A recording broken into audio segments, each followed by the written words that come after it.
नमस्कार मंडळी, चला की अगदी चविष्ट लागणारा आज आपण रगडा चाट बनवणार आहोत. रगडा चाट बनवण्यासाठी व्हाईट मटर 5 ते 6 तास भिजू द्यायचे. भिजल्यानंतर कुकरमध्ये टाकून घ्यायचे. मग 2 बटाटे टाकून घ्यायचे, पाणी टाकायचं, हळदी पावडर, चवीनुसार मीठ टाकून कुकरचं झाकण लावून 4 शिट्ट्या करून घ्यायच्या. 4 शिट्ट्या झाल्याने कुकरचं झाकण काढायचं आणि मॅशरच्या साहाय्याने छान प्रकारे मिक्स करायचं. मग कढईमध्ये तेल टाकायचं, जिरे टाकायचे, लाल तिखट टाकायचं, गरम मसाला टाकून घ्यायचा.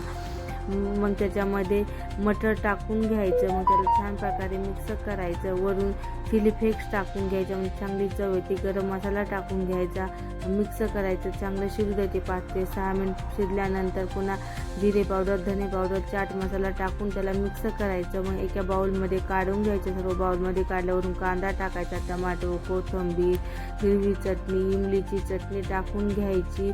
वरून लिंबाचा रस टाकायचा. तुम्ही शेव पण टाकू शकता. सगळं टाकल्यानंतर झाला आपला चाट तयार. कसा वाटला कमेंटमध्ये सांगा. चॅनलला सबस्क्राईब